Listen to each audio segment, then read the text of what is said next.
It's Morning, time for everybody. work and play. Morning, Emmeline. Morning, Robert. Morning, Emmeline. Morning, Nancy. Morning, Robert. Good Hi, morning, everybody. everyone.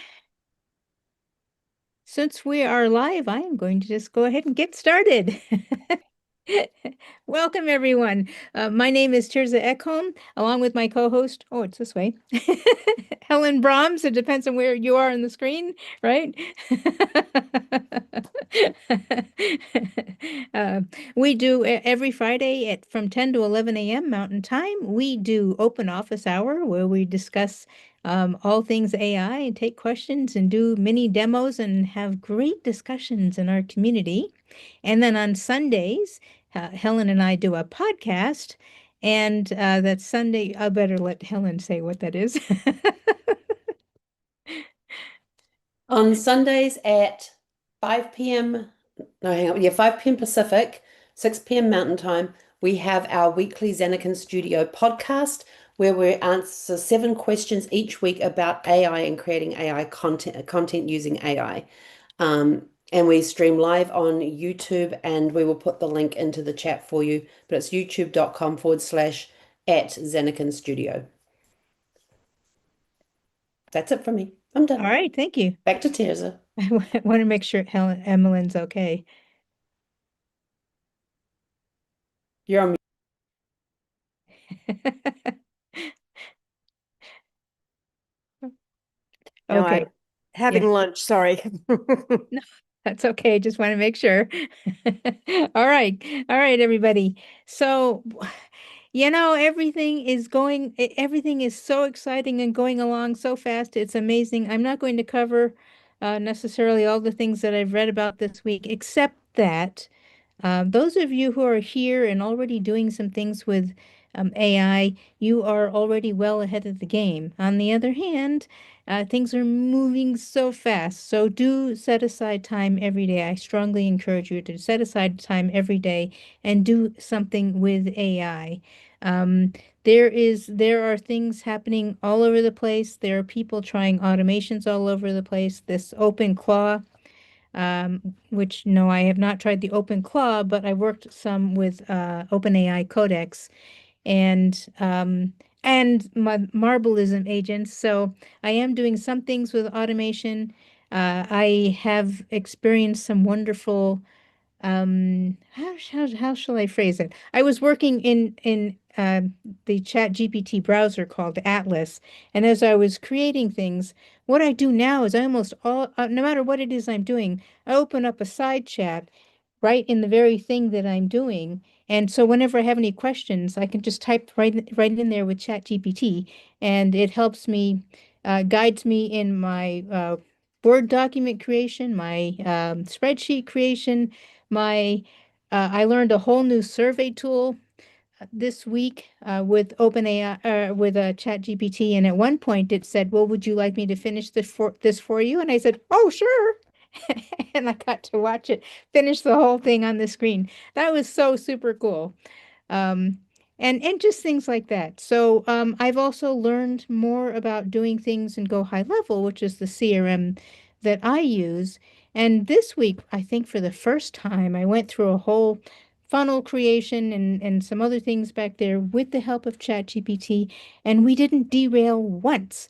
And at some point, again, when I needed help attaching a domain, ChatGPT says, "Oh, would you like me to do this for you?" And I said, "Yes." So that's the meaning of the practical meaning of an agentic browser. It's AI working with you to accomplish the things that you want. And it always asks permission. And if you're doing something that requires a login, it asks permission for you to, to do that.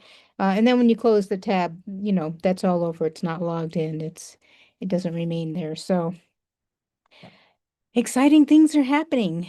So, the latest announcement from OpenAI, literally 23 hours ago, by Sam Altman, he announced a research preview called GPT-5.3 Codex Spark, Codex-Spark.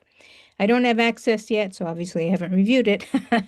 But the important part is the speed. It's around 1,000 tokens per second. See, so that's not just faster answers. That's the difference between using a tool and thinking with something. Right now, we still do the rhythm, ask, wait, adjust, ask again. At that speed, you can basically talk through a problem in real time, strategy, code, marketing ideas, without breaking your mental flow. So I don't think the big shift this year is smarter AI. It's AI becoming fast enough that it feels like part of your cognition instead of a website you visit. So we'll see where it lands. It's a research preview, but that's the direction to pay attention to.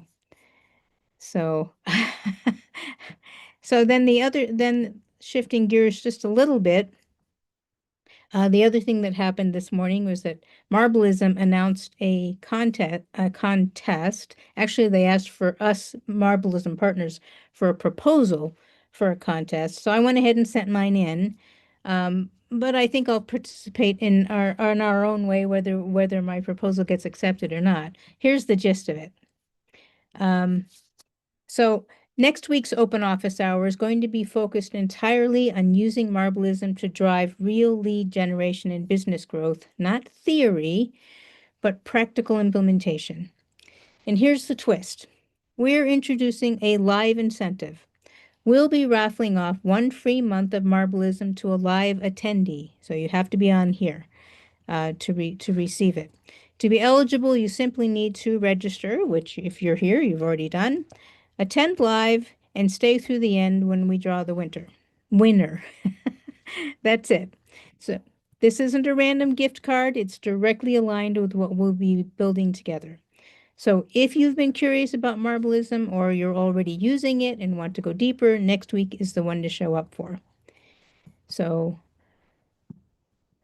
we'll share at least the registration link at the end and encourage you to share with others. So, what I was going to cover today was creating an ebook using AI. If you are still interested in that, I'd be happy to do a walkthrough on Canva on how to do that.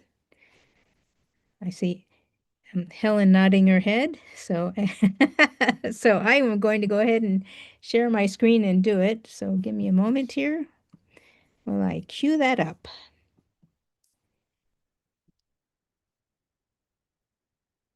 All right. Oops. Give me a moment here. There we go.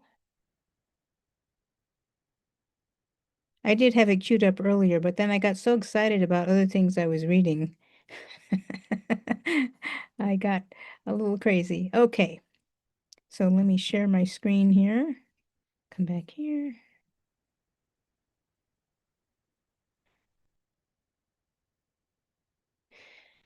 Okay. What we're looking at is actually up here. You can this just so you can kind of get a little feel for the background a little bit.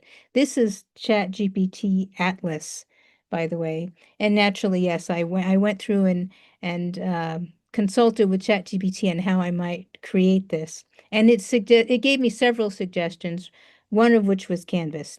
And since I'm already a Canvas user, and I think some of us on the call are, I decided to go ahead with that demonstration. So what I'll be doing is showing you how to create a basic 10-page book in Canva.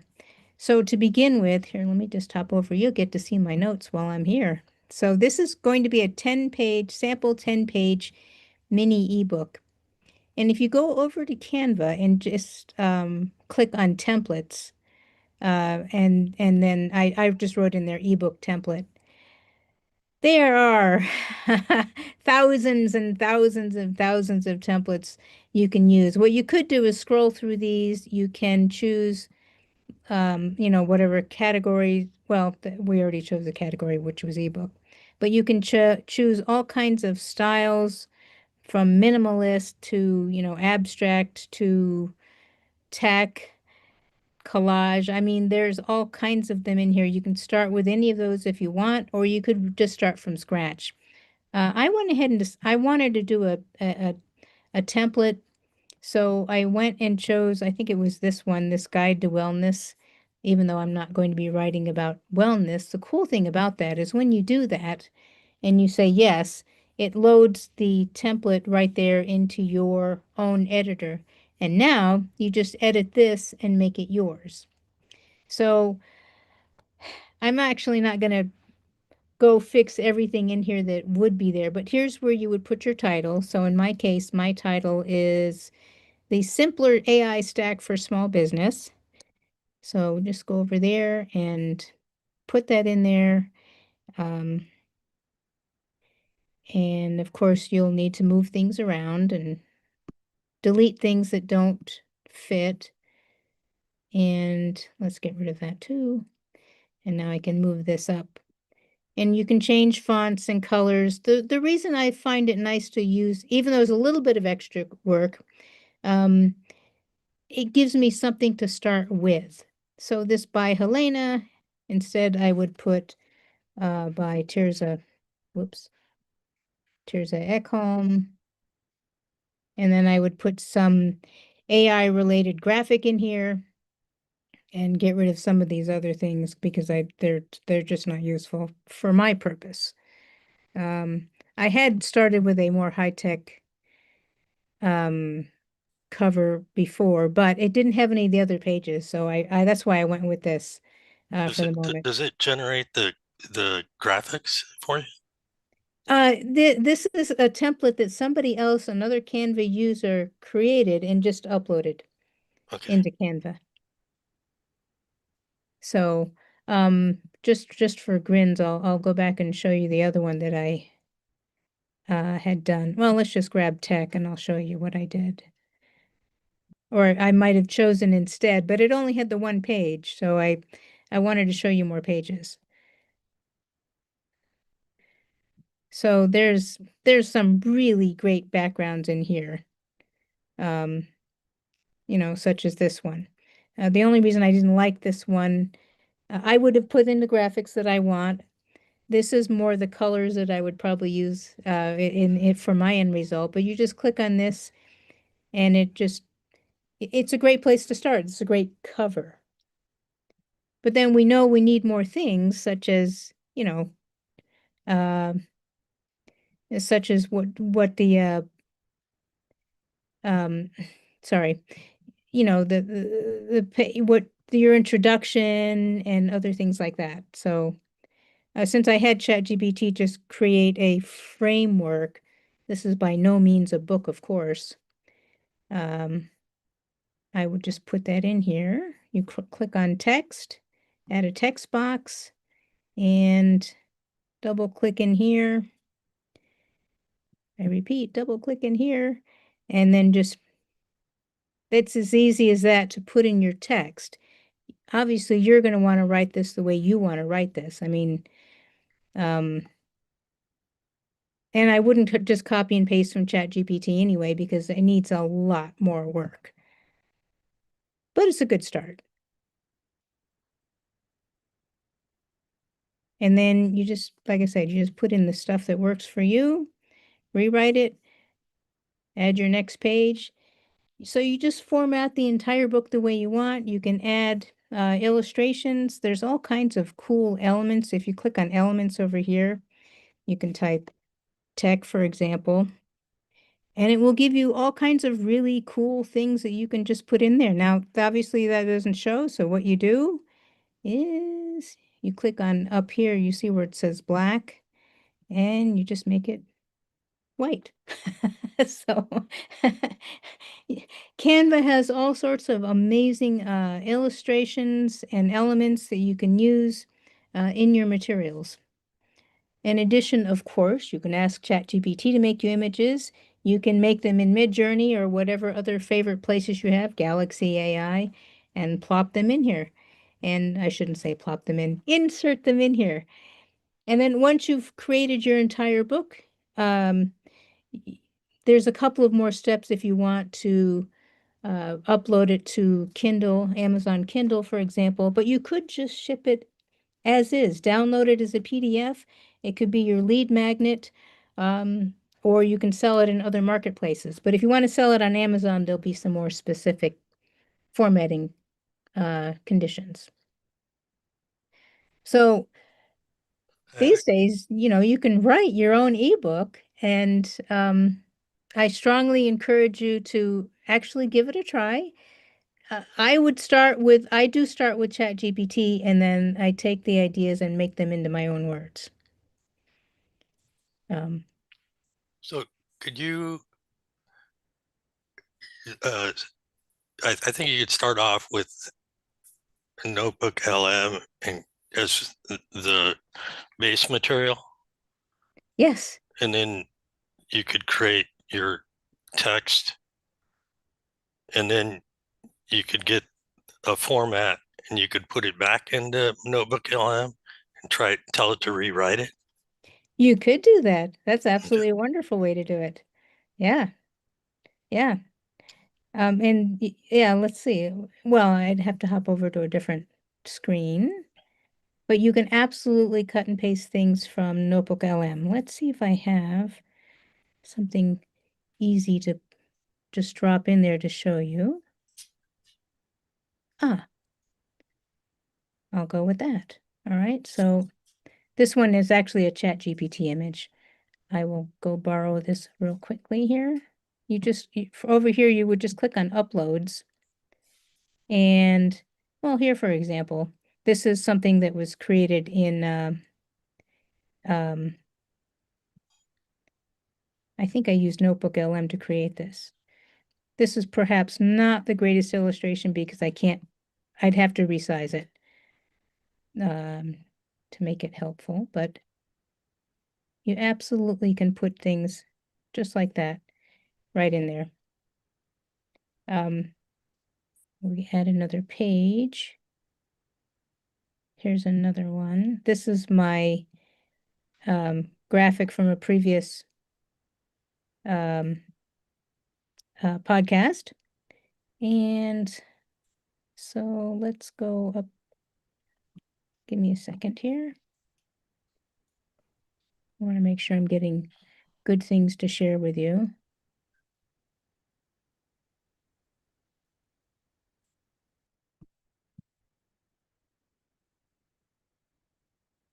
But yes, what you can do, Robert, is just as you say, you can write some things up, put it in Notebook LM, use Notebook LM to rewrite it for you, and even give you feedback on it, and which would help you write it even better, and then just go copy that information back in here.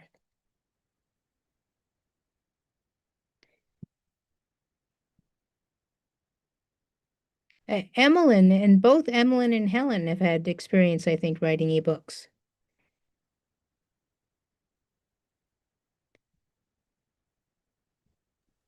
I used Canva one time to create journals. I have a series of 15 volumes. There's a general journal, and then there's 15 volumes broken down from that general journal to create different topics, and they've both got 42 pages in each. Well, they all have 42 pages in each, I should say. But they're all exactly the same format. It's got a question at the top. On every other page, it has a prompt at the top, and then it's got a free writing page on the opposite side. That was fun to create, and I just created it in Canva, and I just had to switch out the questions on each one for the different volumes with the different themes.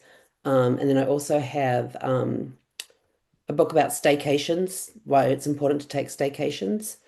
And then it was called Staycation Challenge, and then I have one that I created years ago when I was in the travel business on congratulations, you're going on a cruise, now what?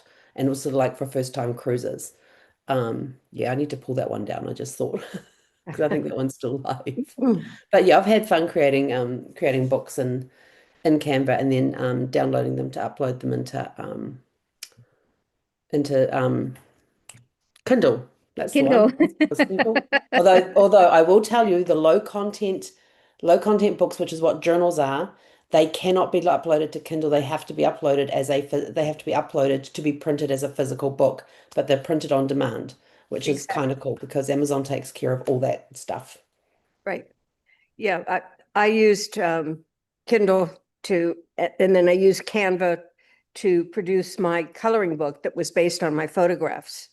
And I put that up into Kindle, but I use Canva to help make it loadable. And again, and with Kindle, excuse me, because it has to be as a paperback because it has to be printed out. So a lot of things to learn, but Canva has been a wonderful tool. But everything is expanding so quickly. It's just like trying to learn all these new tools has just been amazing. Yeah. Yeah. It's a super exciting time to be alive. But there's, Canva is just a really easy tool to use is what I found. And um I have I have more excuses than ebooks. Um but there's no reason I can't go do that at some point for sure. So, and these days, I don't know why you wouldn't also just create them as either an audiobook or even a video book. So conceptually, I could take these same pages and create a video of myself or an AI um, uh, talking about the content of that page or that chapter, and just put the link directly into the ebook.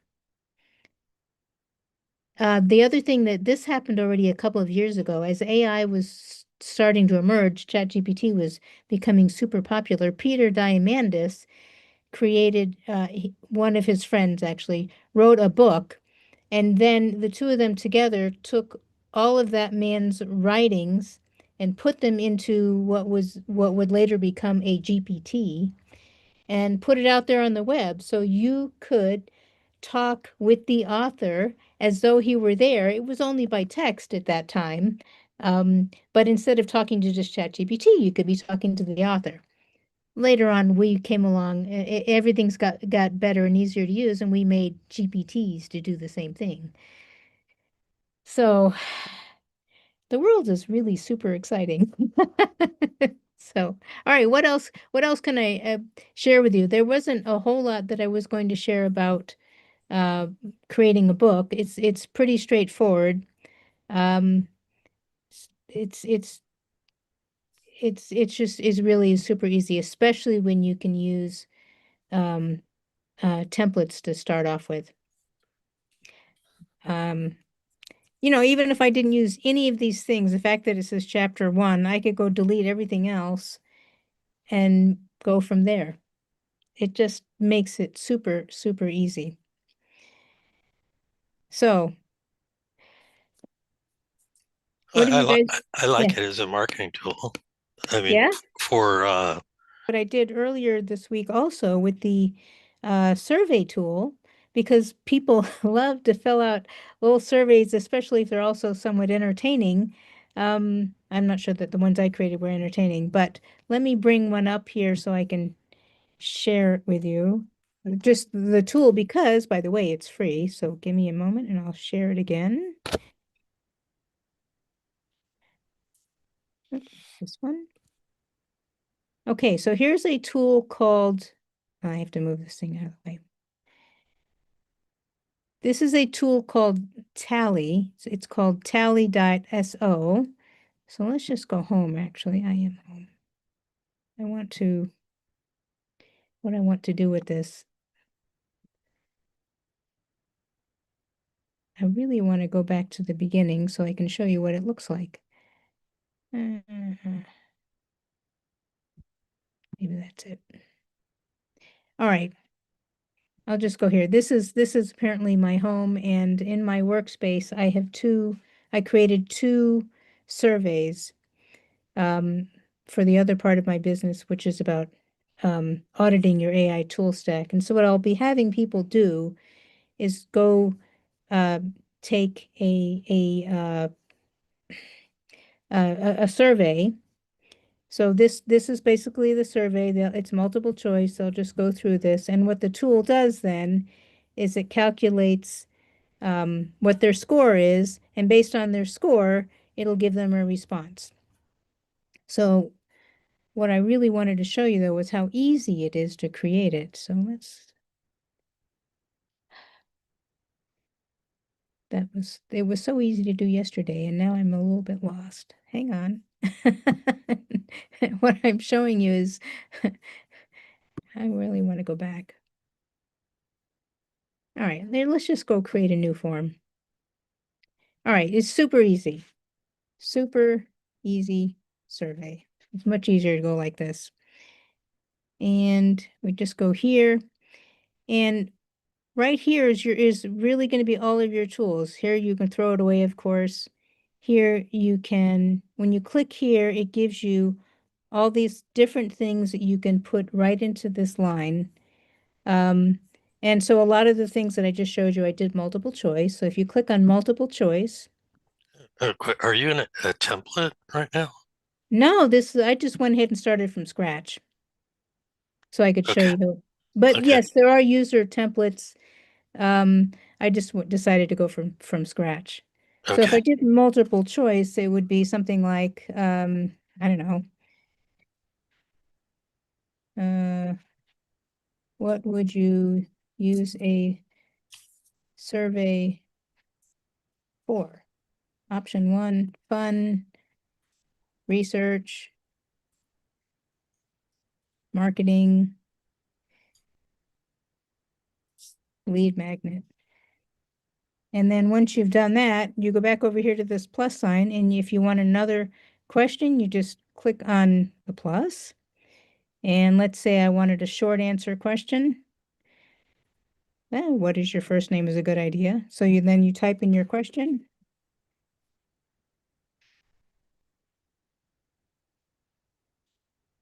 And that's the placeholder.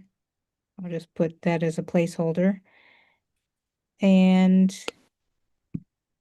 then you can do check boxes. So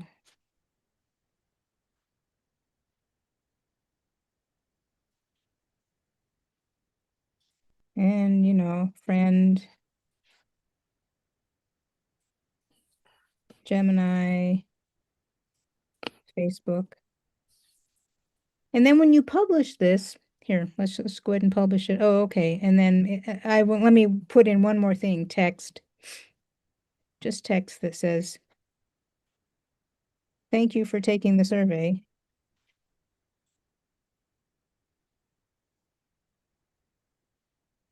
And really, what you do next is you click publish. You can click preview, but let's go ahead and click publish. That gives me a link. I copy the link. I put it over here in chat. And then you can take it if you want to. And that's it. It's done. It tallies for you. Send it. I don't know if I set it up to send an email, but you could have it send you an email every time somebody responds. What I did was I embedded it into a funnel in my Go High Level and published the funnel. So people click on the funnel, they take the survey. At the end of the survey, it says, if you want more, click here, and it takes them to the next survey, and they fill that one out. And if they are intrigued by the results they got at the end, they can book an appointment on my calendar. I like that once you finish the survey, it asks if you want to create your own form. Yes. This is the free version of the survey. You can use it forever if you want, unless you're starting to get super busy with it, and then it will ask you to upgrade. And naturally, if you upgrade anyway, there'll be other premium features that I have not even tried yet. What I learned over the last couple of days is a little bit involved, but the first time I published my survey, I said, here, take the survey and you add up your responses. Yesterday, I learned that it's a little bit involved, but you can have the tally all the surveys and or all the responses and present the user with them, which is much more user-friendly, of course. So that's what I did with Tally this week, and that's where ChatGPT at one point said, would you like me to finish this for you? And of course I said yes. So we're only just beginning. What else would you like to do?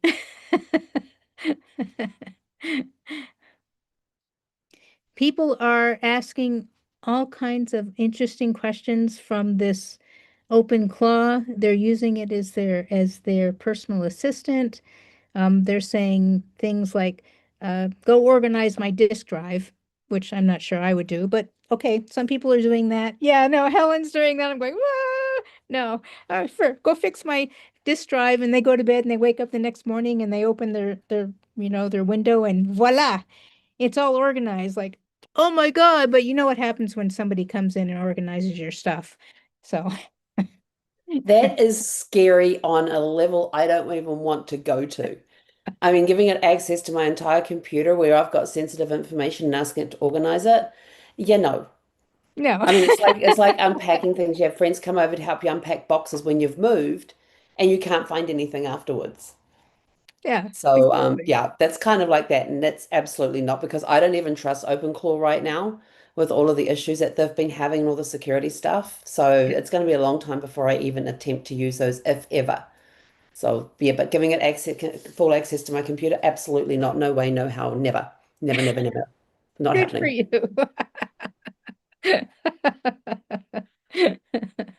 Well, at some point, maybe we won't be necessarily using this device anyway. We'll be using some other device, right? And we'll say, you know, go through my kitchen. Well, it'll be connected to my household robot, which, by the way, oh, I did read about that earlier this week. Peter Diamandis visited a robot factory in California. Don't remember exact San Jose, I guess, San Jose, California. The name of the company is Figure, Figure. They've been around for several years, and I have watched some of their earlier robot videos. The thing that had Peter so excited was not just the robots themselves, but the fact that they are learning and building robots. So they themselves build a robot, and the robot learns new things, which then updates all of them. And then the new generation of robots is building robots that it's an iterative process, so it's getting a lot better. The thing is, though, these are learning robots. These are not just like, I don't know if you guys remember the Roombas, the little vacuum cleaner robots, that followed an algorithm. Move forward, bump into something, back off, go to another direction. Move forward, bump into something, back off, go another direction until it zigzagged its way all across your room. That was just an algorithm. Today's Roomba or today's robot holding the vacuum cleaner would be vacuuming your house. It would come to the edge of the rug and see the fringe and go, huh. And it would turn and it would just think about it and would go another way. Or it might reach down and pick up the rug and move the vacuum cleaner, under the rug and then pull the vacuum cleaner back and put the rug down. It figures everything out, right? And once it does that, it transmits the information to other robots, which is maybe a little scary, but it's also pretty exciting. This company's CEO's concept is not to sell the robots, but to lease them to you for $300 a month. Because that way they always retain ownership of the robots and they can fix them quite easily, usually with software updates. So, and go I ahead. can vacuum a hell of a lot of a house for $300 a month. Yes, but your vacuum cleaner won't load and reload your dishwasher or fold your laundry. I don't use a dishwasher, so don't need it to do that either. Well, then you never wash your dishes. Oh, no, really, guys. This is really just the beginning. And by 2030, I think robots will just be as ubiquitous as our cell phones. In fact, we may not even have cell phones anymore. I don't know what the devices will be, but we'll have something way easier. It's coming. I'm not kidding. This stuff is moving fast. Now, I would trust this particular company maybe over the Chinese robots, maybe for geopolitical reasons, but the Chinese are fast and furious with their robot creation. They're fast and furious with their AI creation. In some respects, they are way ahead of us already. One of the things that China is doing that the US is not doing, China is not just creating thousands of robots, but they're always putting them out on videos. They're putting them out in the public eye so people get used to looking at them. They've got robot traffic cops, and they're not cops, they're just traffic cops. They just go out there and direct traffic. And you might think, well, we've got stoplights. What do we need a robot for? Well, the robot is there to get you used to seeing a robot every day, right? And the difference between this generation of robots all over the world and previous generations is that these are thinking. These are AI-enabled robots. And it's the thinking part that maybe we ought to be nervous about, but it's also the most exciting part.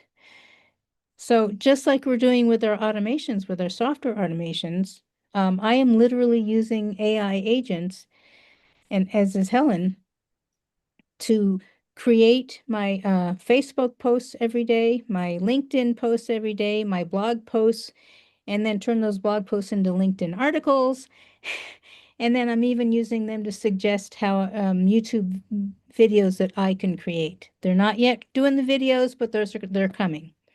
They're coming. So I attended a Marblism partnership meeting earlier this week, and there's a lot of cool, exciting things happening in addition to what it's already doing. What Eva's doing in my inbox is totally amazing because it keeps me on track. So she doesn't email anything on my behalf.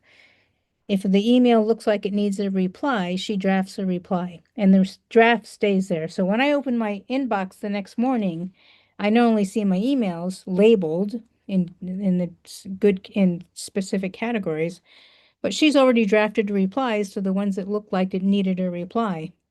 And then I just go in there and delete the whole thing because I wasn't going to reply to that anyway, or rewrite it so that it's in my voice, but at least she started something. So I don't have to look at there and go, what was I going to say? She gives her best guess at it.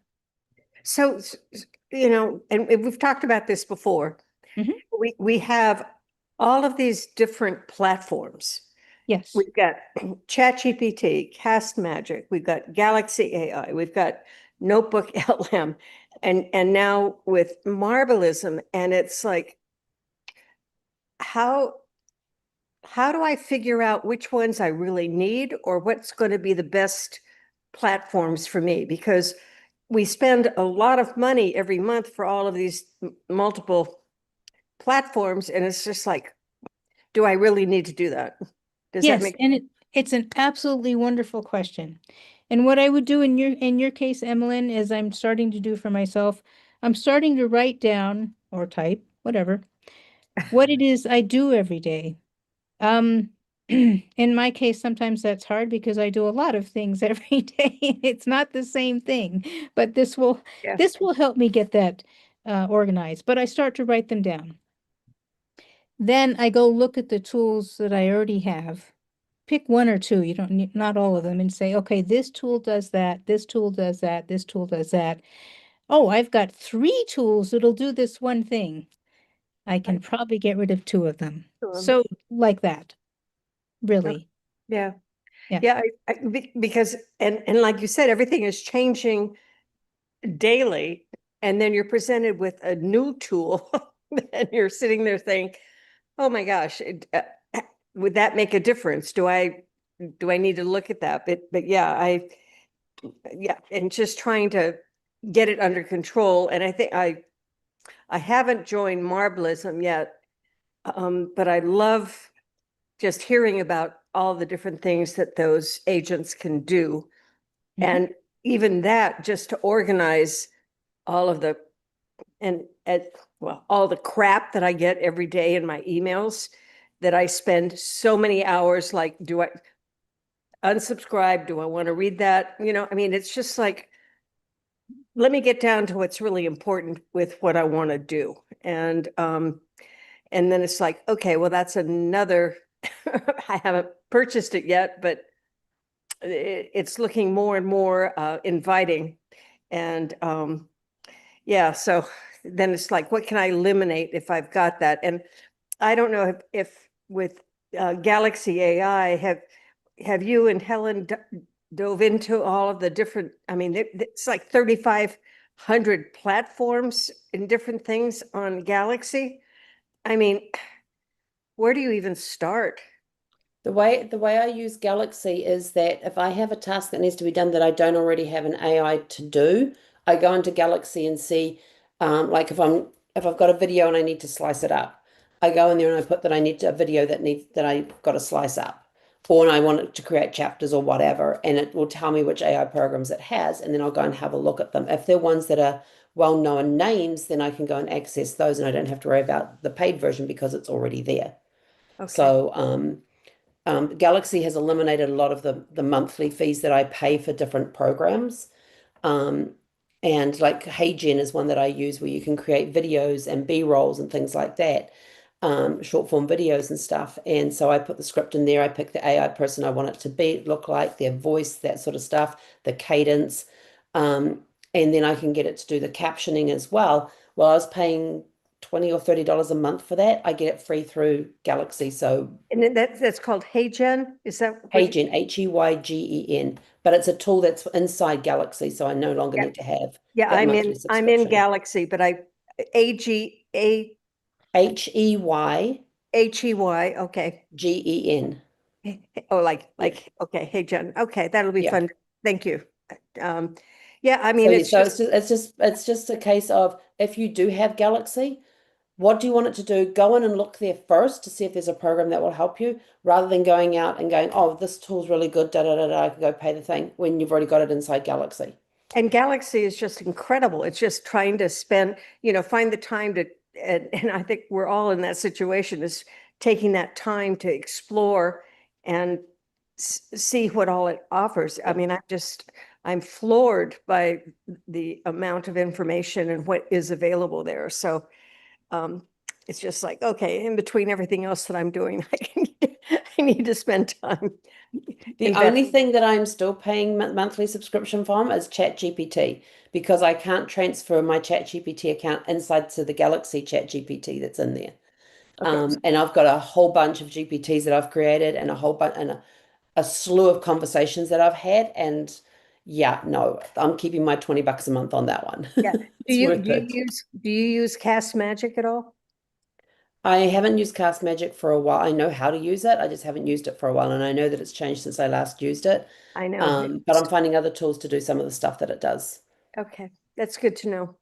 I Yeah. know, it's just, you don't want to eliminate something if it's going to be there for you, but as I'm learning and trying to figure out what the best tools for me to use, it's a little overwhelming, but it's great. I mean, the options are wonderful. Hope asked other tools like what to replace CME.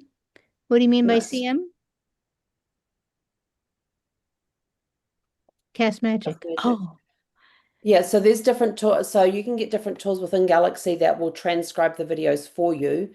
You can get different tools inside Galaxy that will help chop the videos up into smaller reels or shorts, that sort of thing as well. So, but Cast Magic is a phenomenal tool in itself.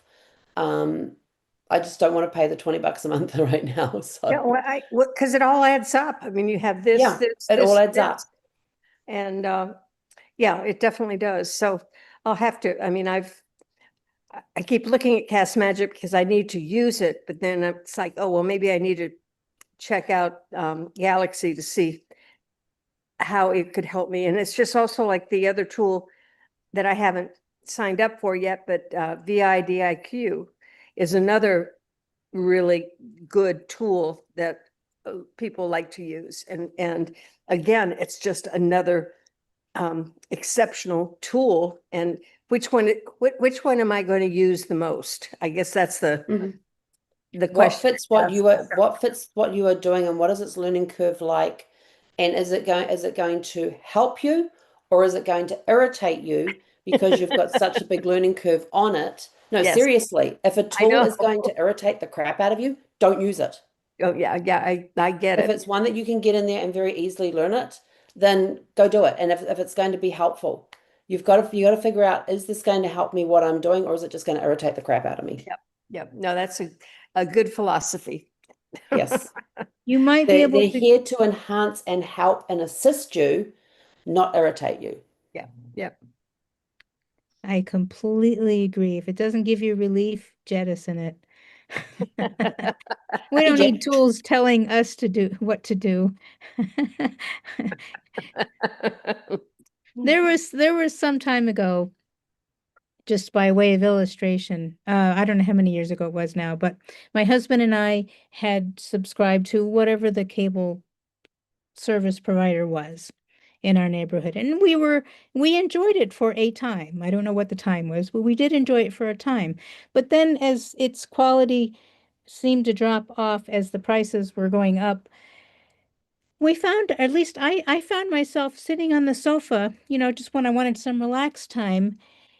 And I'm trying to find something good to watch, and I'm settling for what is not entertaining to me. And finally, I looked at my husband and I said, "This is stupid. This was supposed to be for us, not us for it. Delete it." And we did. I am right there with you. I so wanted to get rid of, I don't even remember, I think we had DirecTV at the time. I don't remember what service it was, but we were hardly ever using it. We were watching more DVDs and streaming through the Prime Fire Stick. And I said to my husband, I says, we need to get rid of this thing. But because he was such a huge NFL fan, it stayed because he couldn't watch NFL through the Prime. He couldn't watch it at the time. He couldn't watch it through the DVDs, of course, because he wanted the live game. So that was the only reason we kept it. But after he passed away, that was one of the first things that went. I went in and deleted it, and I've only ever had an Amazon Fire Stick since then, and my DVDs, and that's everything that I need. Now that I'm here in New Zealand, I don't have my DVDs yet. I've got what, 3 sleeps? 3 sleeps to go, and then my DVDs will be here. But I have to find a DVD player that will play them, which is the next quick problem. But there's a streaming service on there, and the TV that I've got already has Prime on there, so I don't have to have the Fire Stick. And they have something called Freeview, which you can go into any of the TV channels and you can watch whatever's on that TV channel and you don't have to pay for it, which is kind of nice. But of course, then you got commercials to deal with. So yeah, back to the streaming thing. No, I mean, I'm down here in the Virgin Islands and I haven't had TV for 5 years.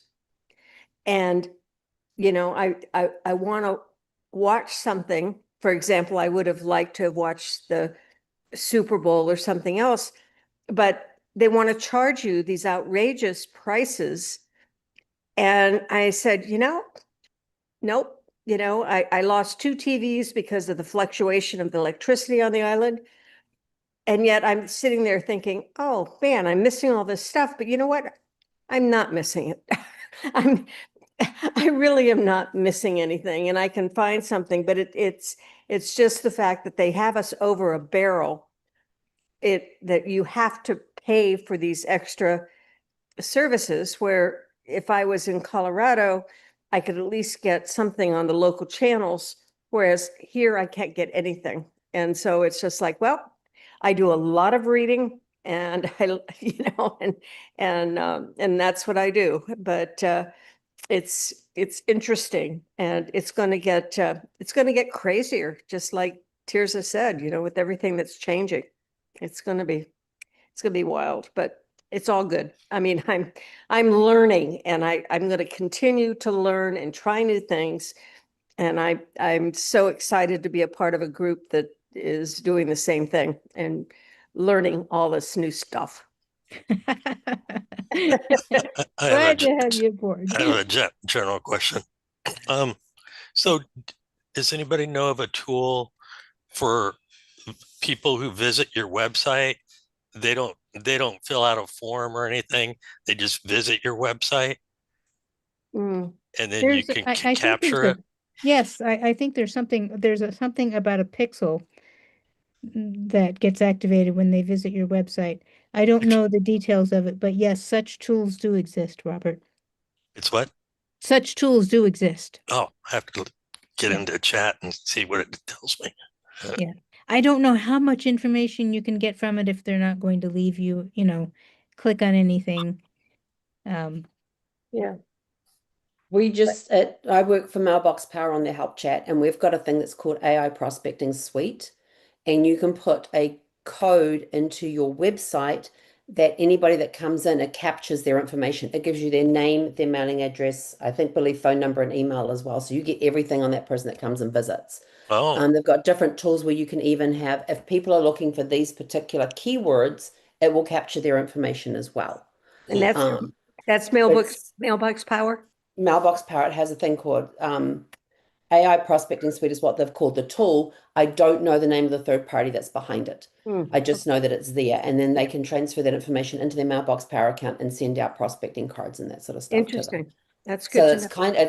it's not a cold lead, but it's kind of a lukewarm lead because they're interested in that information. They're looking for those keywords, or they visited your site. So obviously they're interested, but they're not a warm lead because they're not coming in as a referral from somebody who says, "Hey, can you give this person a call?" or somebody that you've met. So it's kind of a lukewarm lead.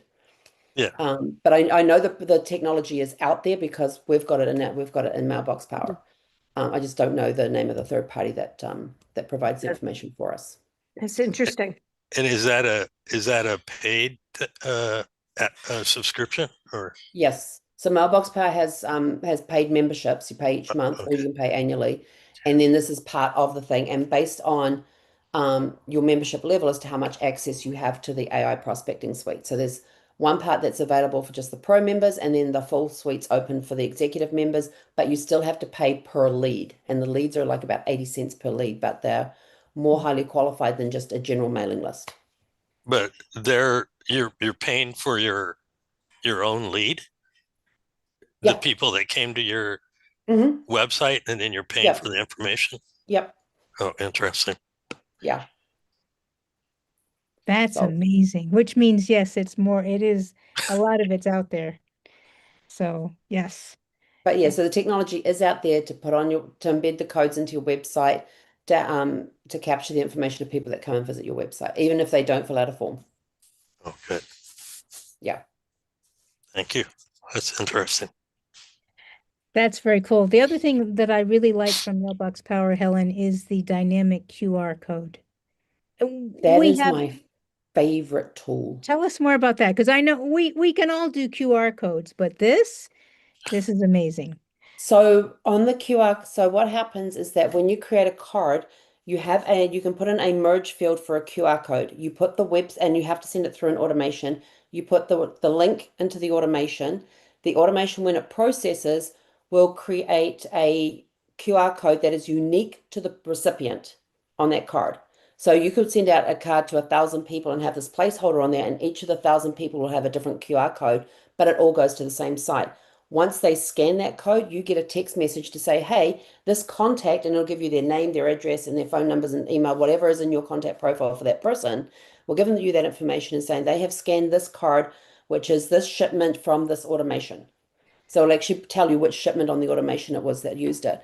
You can then use that if they don't go and fill out the lead form or whatever it is so you can then go, here, they've scanned this QR code. Did they fill out the lead form that I sent them to? Like you might be scanning this QR code um, to receive, you know, one of the ebooks that you've just done that we just learned how to do. And so they go to that page, but they may not fill out the form to get the things, but you now have a reason to go back to that person and talk to them about whatever it was whatever the ethical bribe was that you were giving them, but it gives you a foot in the door with them, with your contact on that information that they're looking for. But Um, is that part of Mailbox Power or? it's part of the executive membership of Okay. Mailbox Power. And the executive membership for Mailbox Power is about $200 a month. That's $199.99 per month, but it's $1,990 for a year. Um, and that gives you access to all of the executive only tools and the executive only pricing and things like that too. But I think it's one of the best tools out there that they have, and it's one of the most underutilized because they use it, but they don't know how to. They use it to send people to a website, but I use it to send people to specific things like a landing page. Um, Actually, give me 2 seconds and I'll be right back and I will show you it on a card. I'll be right back. Thank you, Helen. I was going to say earlier, you can, I think one way to, if you don't use the full functionality or a lot of the functionality that's in Cast Magic, um, then I would recommend if you do your stuff on a YouTube, for example, you don't even have to do a meeting like this. You could do it, I mean, just I'll share one real quick thing with them, Helen. You can start a Zoom, talk to the screen yourself, go upload it on YouTube, take that YouTube link and put that into a Notebook LM to get the transcript. So then you can take the transcript and well, using it in Notebook LM, you can use Notebook LM to generate a lot of the same things that you already can generate in Cast Magic. So I would actually recommend exploring that first. If you're finding that Notebook LM works well for you, then you could let go of your Cast Magic subscription. But on the other hand, if you want to know more about some of the other things you can do with Cast Magic that I'm not sure you can do in Notebook LM, we can always have a private chat. So back to you, Helen. That's okay. Did you answer Hope's question? She wanted to know if you had the, Oh yes, if you used on Notebook I LM, if you use the pro version or the free version. I actually use both. Um, but I do like the pro version. It does seem to be faster. Okay, so this is one card that I created back in 2024. I actually wrote a song but never got the music for it. Then last year I went into suno.com and got the or IO whatever it is, and got it to AI generate music and singers for the song, and it came up with two really good versions. So I sent out this postcard saying that it's what does it say? One song, two voices, one powerful message. Which version will speak to your soul? And then tell them to flip the card. So when they flip the card, here's the QR code. Now, everybody that has scanned this QR code, I get a text message for this is my QR code to my address. I think Terza got a card as well. She's got a different QR code on here because it's coded to her. So you can have it go out and it will actually magically print the QR code during the printing process that is unique to that individual recipient.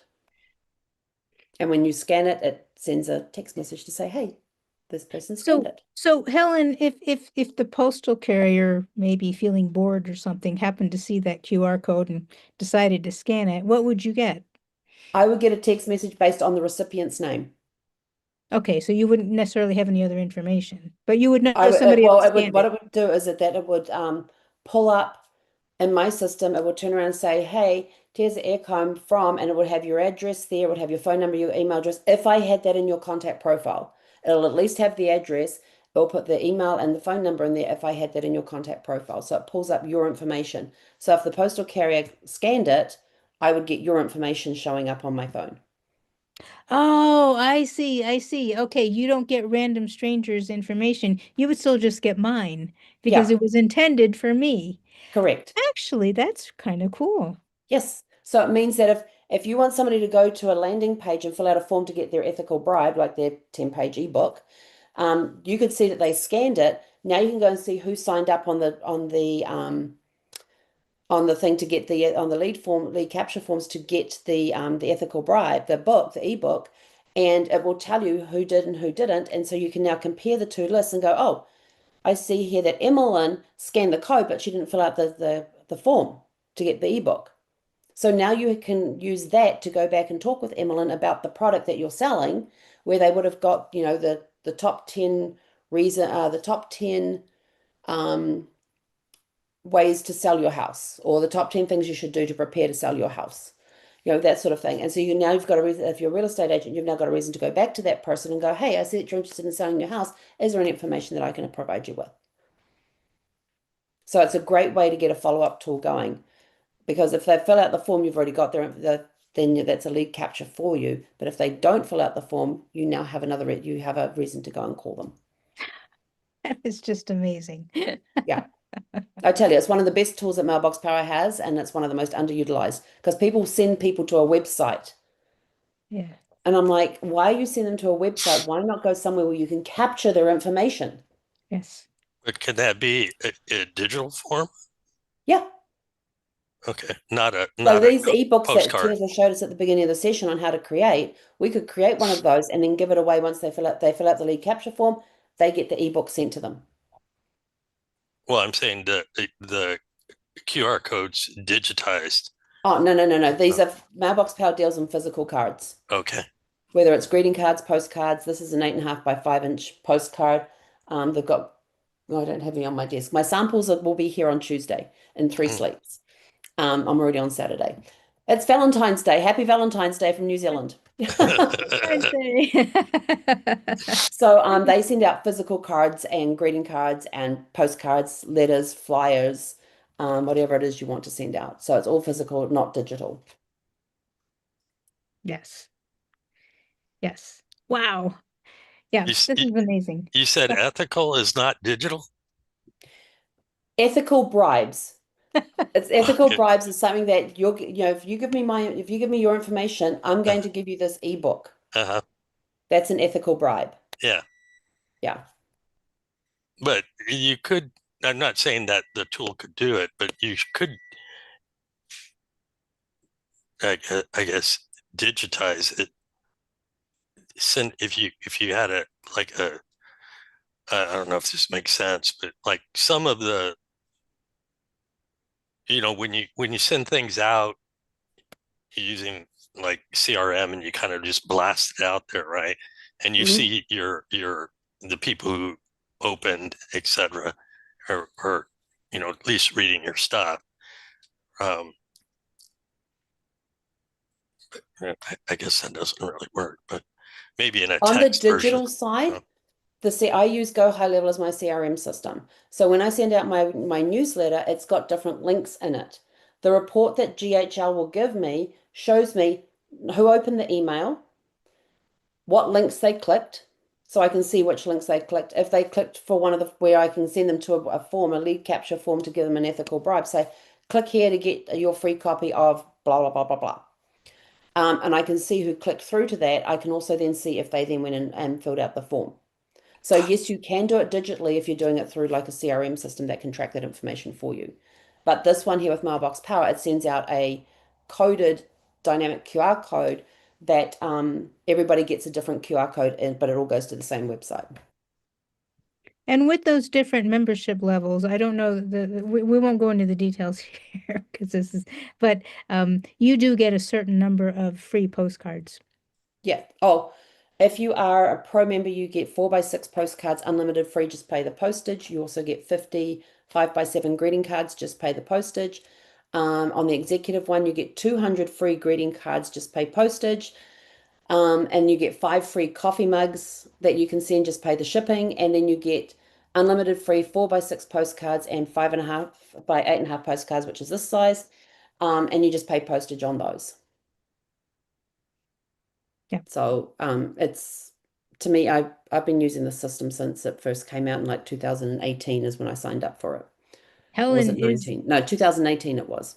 Helen is a complete expert in Mailbox Power, and Zanekin Studios itself has its own affiliate link. So if you're interested in that, let either one of us know and we'll share it with you.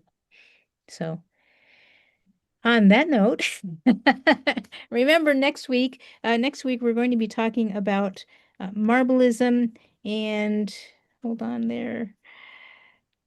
Hold on. And the contest. And the Marblism contest, next week. which is really, really what I wanted to mention. I'll provide the details in the follow-up email, especially if Marblism gets back to me before I send the email and give you all the details. But either way, no matter what they respond, yay or nay, I will follow through with a form that's unique to Zanekin Studio. So on that note, please, please, please continue to play with not email, sorry, with AI. Try something new every day. You don't have to go create, the world's greatest app. This is kind of like the world's great American novel. No, you don't have to create the world's greatest app. Just go play with AI and learn a little bit from it each day. And you'll be way ahead of a lot of people. So Have a great week, everyone, and see you Sunday evening and here next week.